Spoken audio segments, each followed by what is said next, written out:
오늘 저는 하나님의 선교라는 제목으로 말씀 나누겠습니다. 같이 한번 제목을 읽어보실까요? 시작. 하나님의 선교. 목사님 8월 달이면 덥고 좀 쉼이나 안식에 대한 설교를 하시지 또 왜 선교입니까? 하는 분이 계실 것 같아요. 왜 선교해야 될까요? 선교는 우리 예수님이 마지막 유언으로 남기신 명령입니다. 하늘과 땅의 모든 권세를 나에게 주셨으니 너희들은 그러므로 가서 모든 족속으로 제자를 삼아라. 그리고 아버지와 아들과 성령의 이름으로 물침례, 불침례, 성령 침례를 베풀고 지금까지 네가 받은 은혜가 있지 않느냐, 알고 있는 성경 말씀이 있지 않는가, 하나님을 믿는 사람들이 어떻게 살아야 되는지를 알고 있지 않는가, 나에게 배운 모든 것들을 그들에게 가르치고 그들도 그렇게 살아갈 수 있도록 도와줘라 라고 하는 선교 명령입니다. 근데 우리는 어떤 일을 자녀들에게 부탁하고 명령하고 우리 인간이 지키지 못할 때가 얼마나 많습니까? 그런데 우리 예수님께서는 이렇게 말씀하십니다. 내가 세상 끝날까지 너희와 항상 함께 있습니다. 오늘 사랑하는 우리 귀한 순복음 금정교회 성도님들 삶에 땅끝까지 이르러 증인되는 역사가 성령님의 능력으로 나타나시기를 주의 이름으로 축원드립니다. 하나님의 선교는 무엇인가? 원래 이 말은 라틴 말로 미시오 데이라고 하는 말입니다. 이 말은 하나님의 선교, 즉 하나님이 우리에게 사명으로 맡겨준 일을 행하라는 것이죠. 이 하나님의 선교에서 나온 것이 저와 여러분들이 얘기 많이 나누는 선교적 교회라고 하는 것입니다. 선교적 교회는 어떤 의미입니까? 모이는 구조에서 흩어지는 구조가 선교적 교회입니다.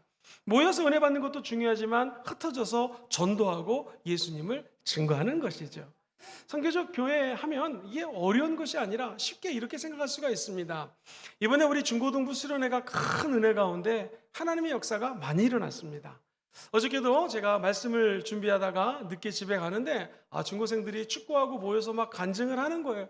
그래서 제가 너무나 기특해가지고 이 앞에 햄버거집 가가지고 몇몇 친구들 햄버거를 사준다고 그랬더니 세상에 배부르다고 아이스크림만 먹는 것입니다.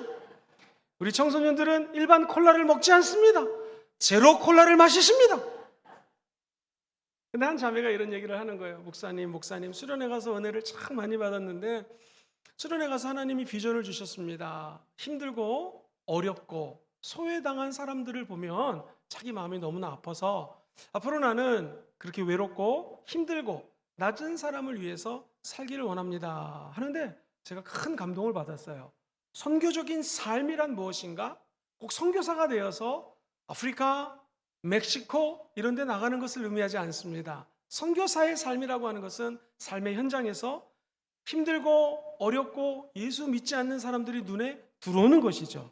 그리고 그들에게 사랑을 증거하는 것이 바로 선교적 교회요, 선교적 성도라는 것입니다.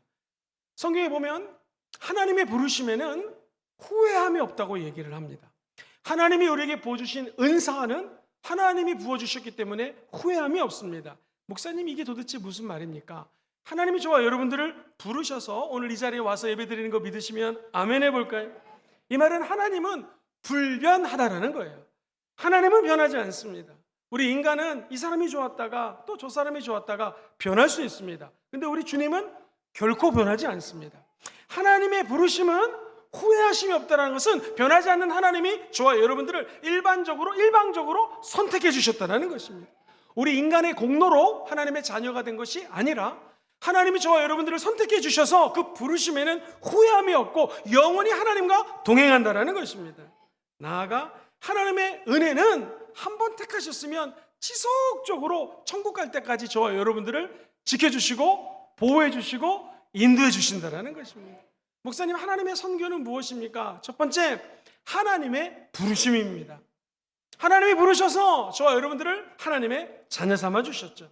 오늘 하나님이 한 사람을 부릅니다. 요나야 저 니느웨에 가봐라. 수없이 많은 사람들, 심지어 가축들까지 저렇게 방황하며 유린당하고 있다. 내가 저들을 구원하기 원하고 저들이 행하는 악행을 요나야 네가 가서 좀 꾸짖어라 그랬습니다. 그런데 요나의 마음속에는 우리 민족을 힘들게 한 저 니느웨에 가서 복음을 전할 생각이 하나도 없었습니다. 그래서 그는 다시스로 가는 배를 타기 위해서 도망갑니다.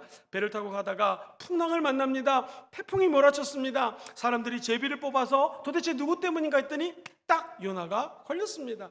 요나는 결국 제물로 바쳐져서 물속에 풍덩 들어갑니다. 큰 물고기가 요나를 잡았고 요나는 그 뱃속에서 3일 동안 회개합니다. 주님의 부르심, 주님이 나를 사랑하시는 마음, 거기에 순종하기를 원합니다 했더니 회개하는 자를 우리 주님은 용서해 주십니다.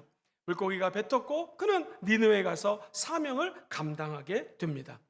사랑하는 성도님들, 하나님은 저와 여러분들을 지금도 부르십니다. 근데 우리 인간이 편견을 가지고 주의 음성에 불순종할 때가 많이 있습니다. 하나님의 사람 모세에게 주님 말씀하십니다. 가시나무 떨기 위해서 성령님이 임재하십니다. 불꽃으로 임재하십니다. 그리고 모세야, 저 애굽에 있는 백성들이 저렇게 애끓게 기도하는 소리가 내 귀에 들린다. 너 가서 저들을 해방시켜라, 자유케 하라 했더니 모세가 얘기합니다. 제가 왕자로 자랐을 때는 여러 가지 이유가 있지만 4개 국어, 5개 국어 했지만 지금 저는 광야에 와서 40년 동안 언어를 할 줄 모릅니다. 혀가 뻣뻣합니다. 말이 어눌합니다. 보낼 사람을 보내소서라고 얘기합니다. 자신의 가치관과 하나님의 부르심이 대립이 되는 것입니다. 하나님 말씀하십니다. 누가 사람을 지었느냐? 누가 입을 지었니? 누가 말 못하는 사람, 듣지 못하는 사람, 눈먼 자를 눈뜨게 하고 완벽하게 할 수 있는 사람이 누구냐? 그것이 야훼가 아니냐? 그렇습니다. 그리고 우리 주님 말씀하십니다. 이제 가라. 내가 너의 입과 함께 있어서 말 못하는 거 걱정하지 말아라. 뭐를 가르쳐 준다고요? 할 말을 가르치리라. 실제로 하나님이 역사하시면은요, 신비한 일이 일어납니다. 몸이 피곤해가지고 아이고 오늘 설교할 수 있을까 했는데 강대상에 서면 하나님이 힘을 주실 때가 있습니다. 할 말을 주십니다. 어쩔 때는 열심히 설교를 준비해 왔는데 이거대로 하지 말고 다른 말씀을 하라고 말씀하실 때도 있습니다. 하나님의 일은 우리가 하는 것이 아니라 하나님이 한다라는 것이죠. 우리 인간의 공로로 구원받은 것이 아니라 하나님이 저와 여러분들을 택하셨기에 하나님의 일을 하나님이 행하신다라는 것입니다.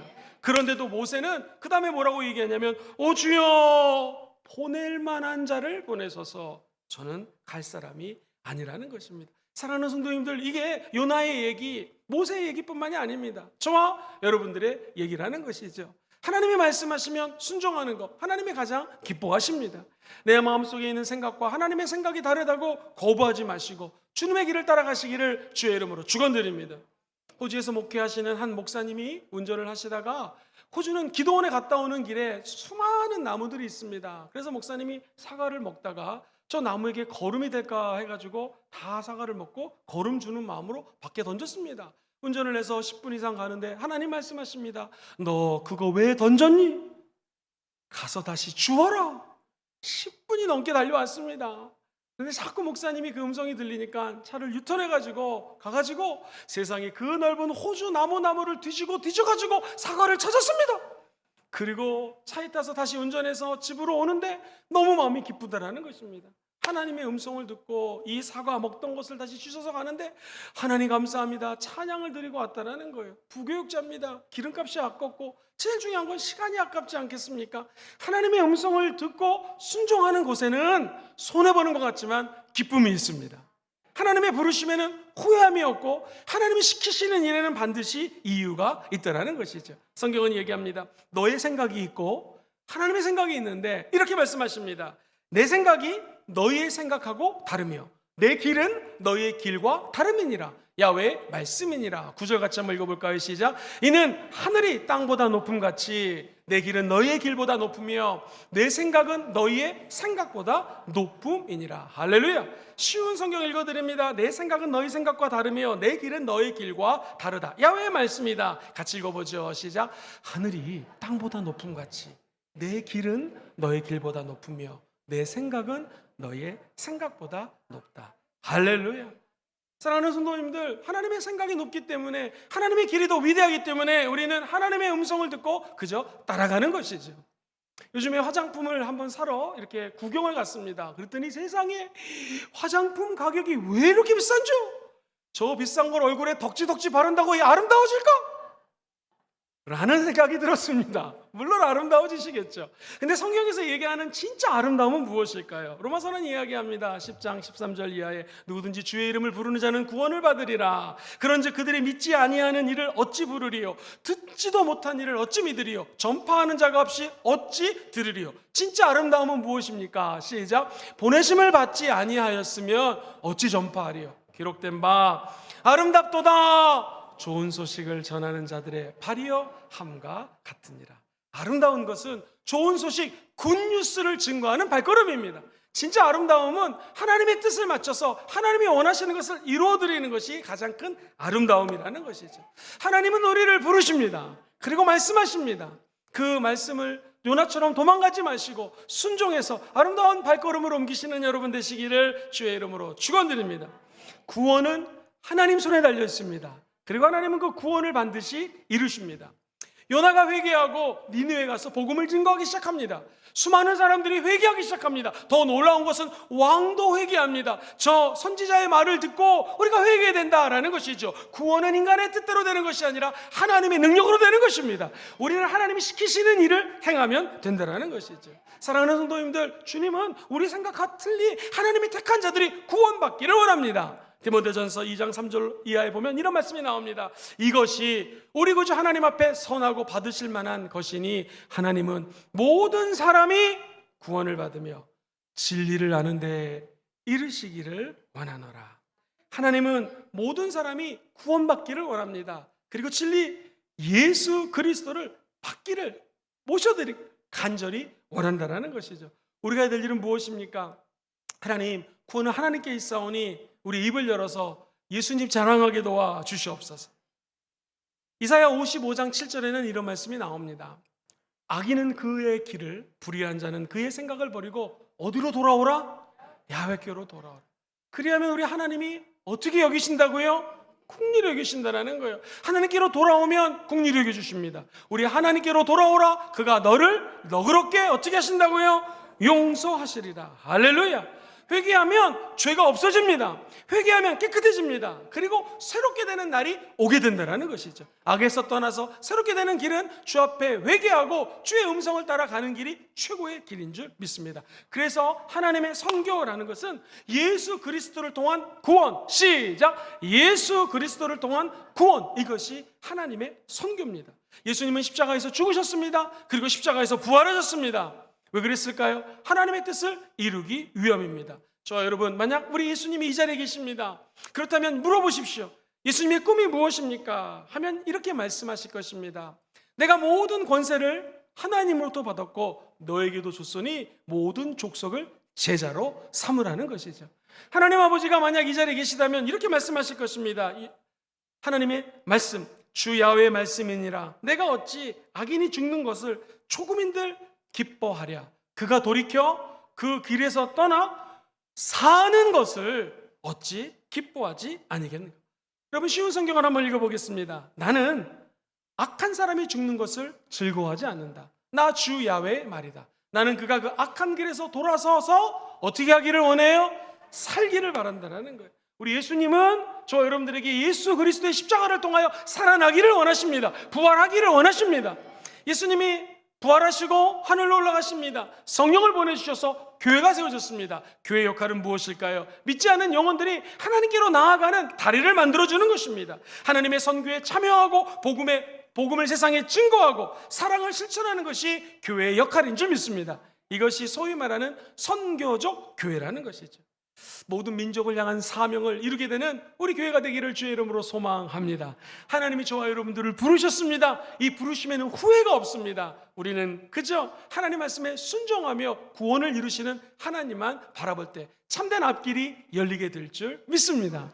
그렇다면 두 번째로, 하나님의 선교 계획은 도대체 어떤 계획을 갖고 계십니까? 우리는 어떻게 그 계획을 이루어드릴 수 있을까요? 라고 하는 부분입니다. 하나님의 세계 선교 계획은 창세기에서부터 요한 계시록까지 쭉 일관되게 나타납니다. 예를 들어 보겠습니다. 하나님이 천지를 창조하시고 아브라함을 택하십니다. 그리고 창세기 12장 3절에 이렇게 말씀하십니다.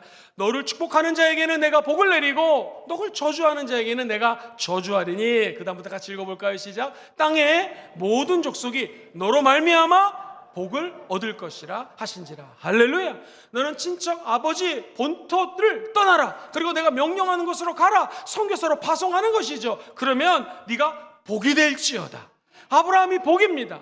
You will be a blessing. 네가 바로 복 그 자체라는 것입니다. 하나님 사랑하는 성도님들, 여기 앉아 계신 분들이 하나님의 명령에 순종하면 우리 성도님들이 복이라는 것입니다. 복 자체가 된다는 것이죠. 복덩어리가 굴러왔다라는 표현을 하는데 저와 여러분들이 굴러다니는 복덩어리입니다. 우리가 굴러 들어가면 그것이 잘 되게 되어 있는 것이죠. 어떤 자에게 하나님의 음성을 듣고 순종하는 자에게 이런 길이 열린다라는 거예요.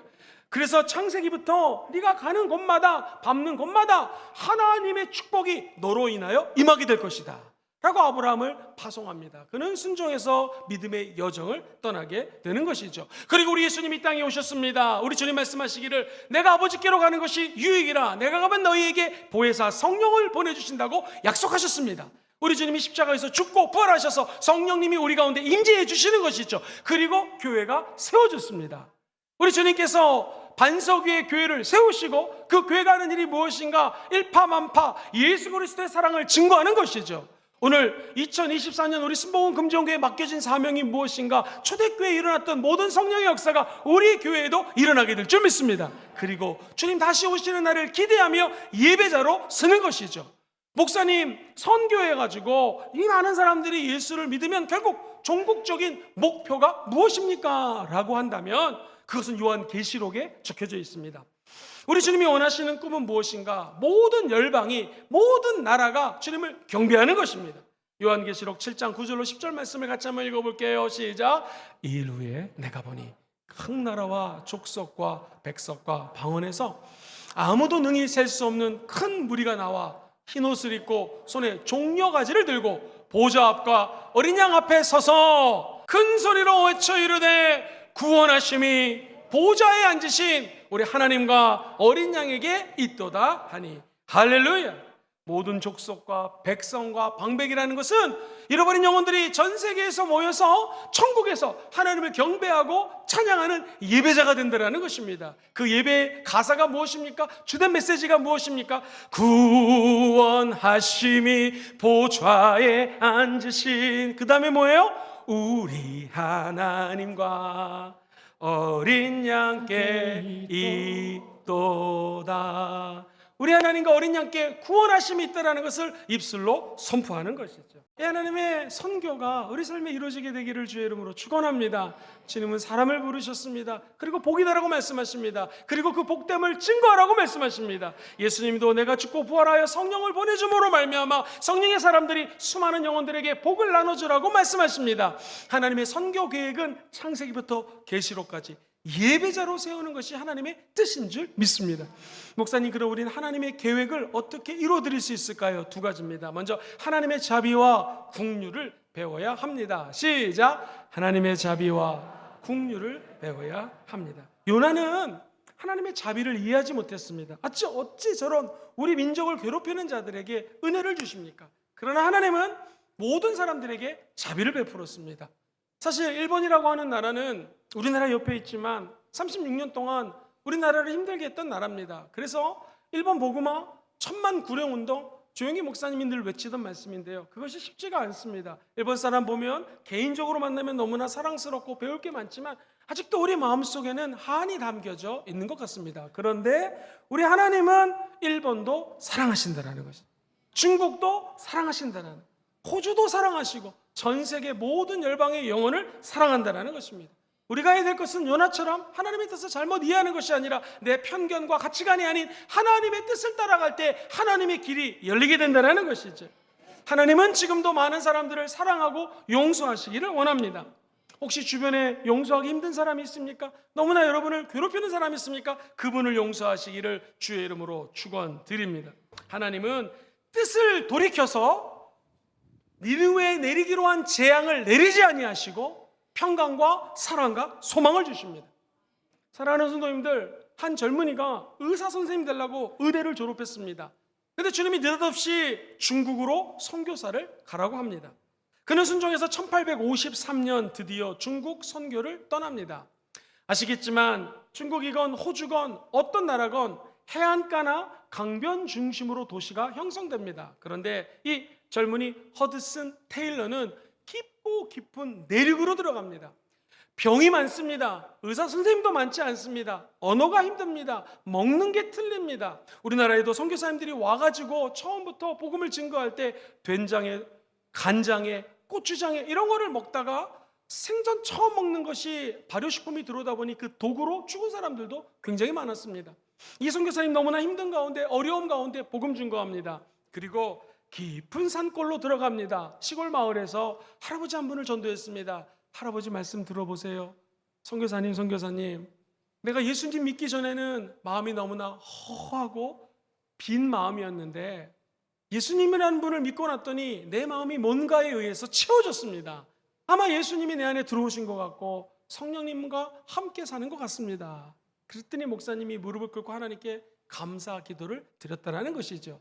사랑하는 성도님들, 선교적 교회라고 하는 것은 무엇인가? 주의 음성에 순종하여 다른 사람들을 용서하는 것입니다. 사랑하는 것입니다. 그리고 내가 믿은 예수를 그 사람도 믿어서 마음에 참된 평화를 누리게 하는 것이 진정한 선교인 줄 믿습니다.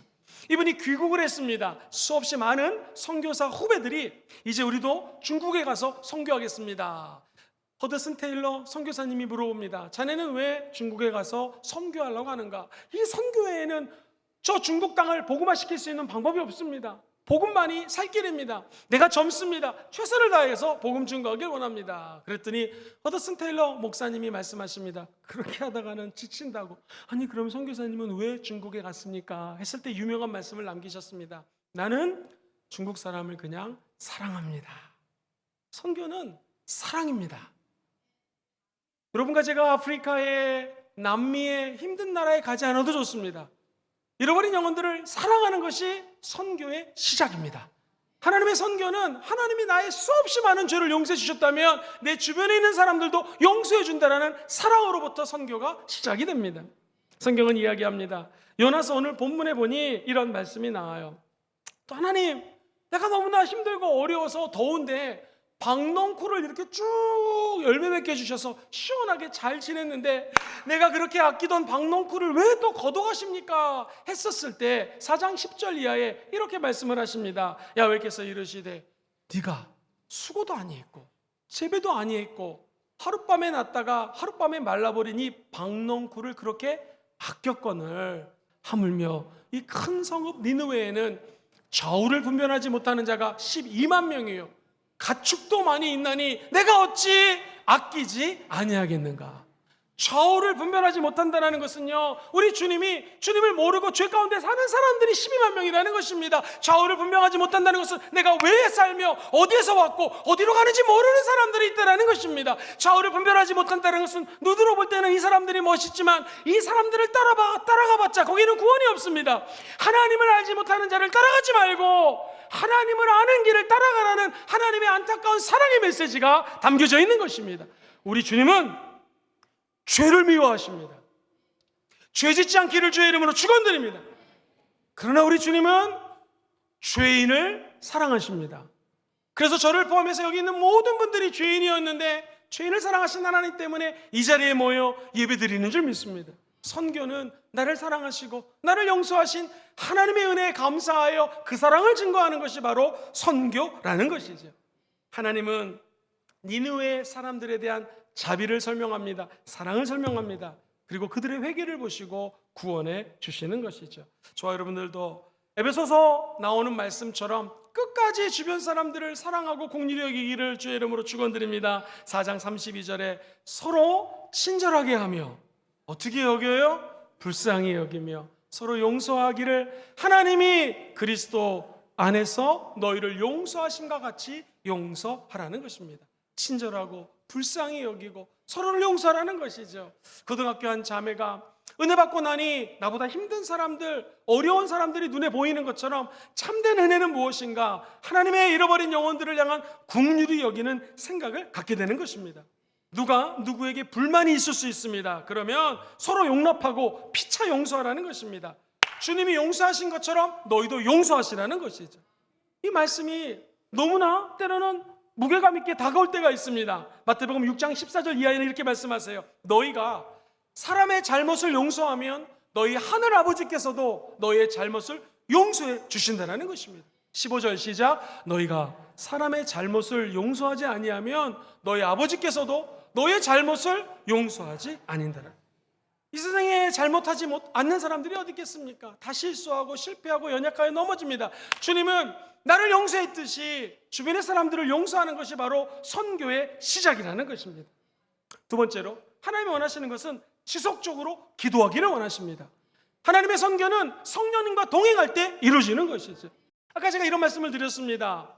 우리 인생의 역사를, 개인이건 인류의 역사를 구속사적인 관점에서 볼 수 있습니다. 쉽게 얘기해서 예수님을 통해서 구원받고 천국 가는 관점으로 보면 태초 하나님이 천지를 창조하셨습니다. 그리고 사람들을 불러내십니다. 그들에게 사명을 주십니다. 하나님은 심지어 우리 예수님이 이 땅에 오셔서 처절한 고통 가운데 엘리 엘리 라마 사박다니 나의 하나님 어찌하여 나를 버리시니까 눈물 가운데 기도시키십니다. 왜? 저와 여러분들을 사랑하기 위해서, 저와 여러분들에게 하나님의 생명을 공급하기 위해서 우리 예수님이 죽으셨습니다. 구속사적인 관점에서 우리 인생의 역사는 그 예수님 때문에 시작하기 때문에 그 전의 역사를 Before Christ, BC라고 얘기합니다. 그리고 그 이후의 세계를 기원 후 예수 그리스도의 십자가 이후의 시간이라고 성경은 얘기합니다. 아예 역사를 히스토리라고 얘기하죠. His story, 그의 이야기가 바로 십자가 예수의 이야기가 역사라는 것입니다. 그렇다면 우리 인생의 참된 역사는 어떻게 시작될까요? 내가 죽고 예수가 살면 드디어 선교의 역사가 시작되는 것입니다. 내가 나를 어떻게 죽입니까? 기도 외에는 방법이 없는 것이죠. 하나님 아버지, 내가 예수와 함께 죽게 도와주시고 나를 통하여 예수의 부활이 나타나게 도와주시옵소서. 그때 선교가 시작되는 것입니다. 호주에서 같이 이민교회를 섬기던 젊은 목사님이 계셨습니다. 호주 시민권이 나왔고 딸 셋을 키우면서 편하게 살 수 있었는데 이 목사님이 어느 날 2010년 1월에 하나님의 음성을 듣습니다. 너 이 편한 호주 땅을 떠나서 저 일본, 그것도 아주 힘든 오이타 같은 지역에 가서 복음을 증거하라 라는 말씀을 주십니다.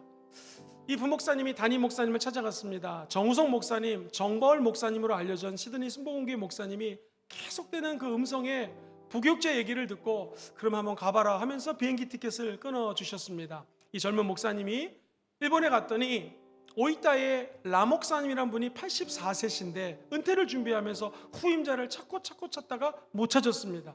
그러면서 이 목사님이 오기를 기도했습니다. 결국 그분은 3개월 만에 온 가족과 온 짐을 싸가지고 호주에서 일본으로 건너갑니다. 낯설고 물설그른 땅에서 복음을 증거하다가 우리 순복음의 최고의 장점이자 최고의 어려운 것이 무엇입니까? 기도죠. 랄랄랄랄라 따따따따 셔크라박 하니까 일본 분들이 놀래가지고, 우리나라랑 일본이랑 문화가 틀린 게 우리는 한번 경고를 주잖아요. 너무 시끄럽습니다 선교사님 좀 조용히 해주세요. 근데 일본은 공동체가 이야기해서 경고하면 끝입니다. 교회를 나가라는 거예요. 떠나라는 것입니다. 너무 시끄럽다라는 거예요. 그분이 기도하는데 이게 왜 은혜입니까? 하나님의 은혜로 백부역에서 아주 가까운 걸어서 7분밖에 안 되는 거리에다가 교회를 하나님의 은혜로 구입하게 됩니다. 한 명의 돈이 많은 분이 서포트한 것이 아닙니다. 선교사님이 집을 팔았고 다른 분이 교통사고가 났는데 그 교통사고로 수없이 많은 그 위로금이 나왔습니다. 그런 것들을 합쳐가지고 교회를 짓습니다. 그리고 2층에다가는 큰 방을 한 7, 8개를 짓습니다. 그곳이 바로 오이타 순복음교회예요. 김현재 목사님이라고 하는 분의 간증입니다. 이렇게 얘기를 하더라고요. 결국 선교는 무엇인가? 기도입니다. 기도 외에는 다른 방법이 없다라는 것이죠. 사랑하는 성도님들, 우리가 이 땅에 살면서 하나님께 할 수 있는 것은 하나님의 선교 이전에 주님 앞에 기도하는 것입니다. 우리 순복음 금정교회의 최고의 장점은 기도하는 교회입니다. 중고등부 학생들이 이번에 수련회 가가지고 이미 방언을 받은 아이들도 많이 있는데 간 아이들 중에서 3분의 1이 다 성령을 받고 충만해졌습니다. 할렐루야. 얼마나 마음이 기쁘든지요. 그렇습니다. 기도할 때 사람은 기뻐지는 것이고요. 우리 사랑하는 청소년들의 얼굴이 before, after, 가기 전의 모습과 수련회 갔다 와서 모습이 너무나 변해 있는 것이죠. 사랑하는 성도님들, 흔히들 아프리카, 뭐 멕시코 이런 데 가서 선교하는 거 선교라고 그래요. 그런데 진짜 선교는 다음 세대를 향한 하나님의 마음을 전달하는 것이 바로 선교입니다. 이제 다음 세대가 선교지가 되었습니다. 우리가 어떻게 그들을 복음화시킬 수 있을 것인가요? 기도 외에는 방법이 없다라는 것이죠. 그리고 기도하고 성령의 음성을 듣고 하나둘 하나님의 계획을 따라갈 때 하나님의 역사가 나타나게 될 줄 믿습니다. 목사님, 알겠습니다. 회개도 하고 기도도 합니다. 그런데 내가 아내를 위하여, 남편을 위하여 예수 믿으라고 오랫동안 기도했지만 아무 응답이 없습니다. 이거 어떻게 해석할 수가 있겠습니까? 하나님은 살아계신가요? 사랑하는 성도님들, 베드로후서 3장 8절 말씀을 같이 한번 읽어보겠습니다. 시작. 주의 약속은 어떤 이들이 더디다고 생각하는 것 같이 더딘 것이 아니라 오직 주께서는 너희를 대하여 오래 참은 사 아무도 멸망하지 아니하고 다 회개하기에 이르기를 원하시느니라. 할렐루야. 주님은 오래 인내하고 계십니다. 하나님의 때에 반드시 하나님이 부를 자들을 불러주실 것입니다. 우리는 그저 기도하며 성령님과 동행하는 것 밖에는 방법이 없다라는 것입니다. 매일매일 하나님 말씀을 읽으시고 성령과 동행하셔서 선교적 교회라고 하는 것이 어려운 것이 아니라 기도하고 내가 사는 삶의 현장에서 예수님을 증거하는 것이 바로 선교적 교회요, 하나님의 선교라는 것입니다. 그래서 로마서에 보면 하나님의 영, 같이 한번 따라해볼까요? 하나님의 영, 무릇 하나님의 영으로 인도함을 받는 사람은 곧 하나님의 아들이에요. 성령 인도하심을 받게 되기를 주의 이름으로 축원드립니다. 이제 다음 주에 우리 주의 종들이 3일 금식에 들어갑니다. 왜 금식해야 될까요? 사도행전에 보면 선교 역사가 기록되어 있습니다. 13장에 그 하나님의 사람들이 주를 섬기는 것입니다. 하나님을 섬기면서 금식할 때 성령이 이르시되 내가 불러 시키는 일을 위하여 바나바와 사울을 따로 세우라 라고 말씀하십니다. 이때 금식하며 기도하고 두 사람에게 안수하여 보냅니다. 사랑하는 성도님들, 우리 순복음 금정교회는 지금까지 기도와 금식으로 다른 교회에서 맛볼 수 없는 부흥을 맛봤습니다. 그 어려운 코로나 기간에도 성전을 리노베이션 할 수가 있었고 우리 1층을 새롭게 할 수가 있었고 수많은 잃어버린 영혼들이 우리 교회를 통하여 구원받을 수가 있었습니다. 할렐루야. 이것이 전적인 하나님의 은혜인 줄 믿습니다. 그러나 이제 그 은혜를 우리의 기도를 통하여 다음 세대에게도 넘겨주는 진정한 축복이 우리 순복음 금정교회에 임하기를 주의 이름으로 축원드립니다. 선교는 해외 나가는 것도 선교지만 내 삶의 언저리에서 잃어버린 영혼, 눈물 흘리는 영혼, 아픈 영혼, 아직 예수님을 모르는 영혼들에게 복음을 증거하는 것이 진정한 선교라는 거 기억하시기를 주의 이름으로 축원드립니다. 오직 성령이 너에게 임하시면 너희가 권능을 받고 예루살렘과 유대와 사마리아 땅끝까지 이르러 증인이 되는 것이죠. 땅끝이 어딥니까? 지구를 한 바퀴 삥 돌면 땅끝인데 그 땅끝은 바로 내 옆에 앉은 사람이 땅끝입니다. 옆 사람 한번 인사해 볼까요? 자세히 보니 당신이 땅끝이시군요. 시작. 자세히 보니 당신이 땅끝이시군요. 땅끝은 내 옆에 앉은 사람입니다. 내 아내, 내 남편, 내 자식, 내 부모, 그리고 예배당에서 함께 예배드리는 우리 성도님들, 그리고 이제 주일 지나서 삶의 현장으로 나가실 때 직장에서 만나는 그분들, 오늘 예배 마치고 휴가 가는 분들 있다고 들었습니다. 휴가 가서 만나는 관광지의 그분들, 거기서 사과 먹던 거 버리지 않게 되기를 주의 이름으로 축복합니다. 예수님의 향기를 흩날리시고 하나님의 사랑을 증거하는 순복음 금정교회 공동체 되시기를 주의 이름으로 축원드립니다. 말씀 정리합니다. 하나님의 선교는 무엇입니까? 하나님 우리를 부르셨습니다. 우리는 그저 순종합니다. 교회가 하나님의 말씀과 사랑을 세상 속에서 증거하는 것이 바로 하나님의 선교인 줄 믿습니다. 한번 따라해 볼까요? 하나님의 부르심에는 후회하심이 없습니다. 시작. 하나님의 부르심에는 후회하심. 부르시면 순종하는 것이죠. 두 번째, 하나님의 선교 계획은 무엇입니까? 우리가 어떻게 해야지 하나님의 계획을 이뤄드릴까요? 먼 것이 아닙니다. 아주 간단하게 실천할 수 있는 것. 첫 번째, 하나님의 자비와 긍휼을 배워야 합니다. 시작. 하나님의 자비와 긍휼을 배워야 합니다. 두 번째, 지속적인 기도로 성령님과 동행해야 합니다. 지속적인 기도로 성령님과 동행. 이럴 때 하나님의 선교가 이루어지게 될 줄 믿습니다.